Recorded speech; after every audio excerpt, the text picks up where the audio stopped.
YS Rajasekhar అనిపించుకోవాలా. Sharmila దగ్గర కుక్కలాగా తిరిగినాం. మనకంటే బుద్ధి లేదంటే ఆమెగా అంత బుద్ధి లేదంటే మనం ఏం చేస్తాం? అలా ఇప్పుడు అమరావతిలో 5 ఎకరాలలో ఇల్లు కట్టుకుంటున్నాడు కదా చంద్రబాబు నాయుడు, దానిపై మీరేం చెప్తారా? అది పోయినసారి జగన్ మీద అంత బాట రోల్ చేశారు.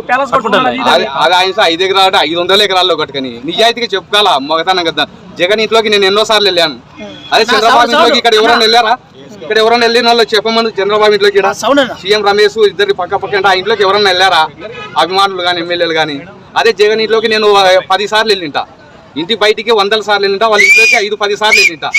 జగన్ ఇంట్లోకి విజయమ్మ షర్మిలను కలిసా. మామూలు సామాన్యంగా రికమెండేషన్ కావాలంటే కార్యకర్తలాగా వెళ్ళాను.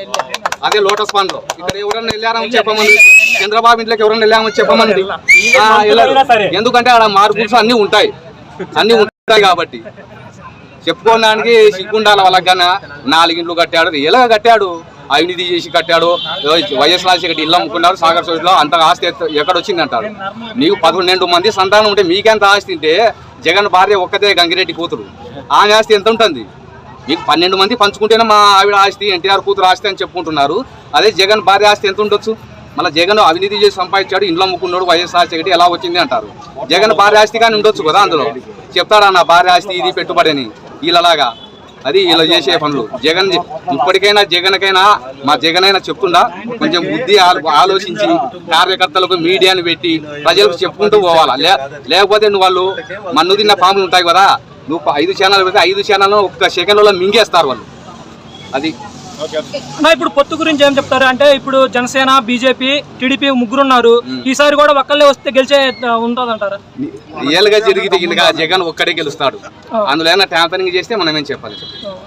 అంటే ట్యాంపరింగ్ అంటే పోయినసారి కూడా మీరు ట్యాంపరింగ్ చేశారు అంటున్నారు కదా కొంతమంది. జగన్ అప్పుడు చంద్రబాబు చేయక జగన్ గెలిచాడు. ట్యాంపరింగ్ చేయని రూల్. అదే జగన్ ఇచ్చిన పథకాలన్నీ అమలు చేశాడు. 1-2 తప్ప మందు వల్ల ఓట్లు పోయినా దెబ్బతిన్నాడు. కొన్ని ఒక వర్గం వల్ల ఓట్లు పోయినా కానీ అంత ఘోరంగా అయితే రావు. ఓడిపోయినా చెప్పలేము కానీ అంత ఘోరంగా ఓట్లు రావు. 40% ఓటు ఇచ్చినా 55-60 రావాలి. లెక్క ప్రకారం అయితే కనీసం 50 రావాలి. మోసం జరుగుతుంది. చేసింది చెప్పుకొని ఇప్పుడు చెప్పుకుంటున్నాడు. అందరికి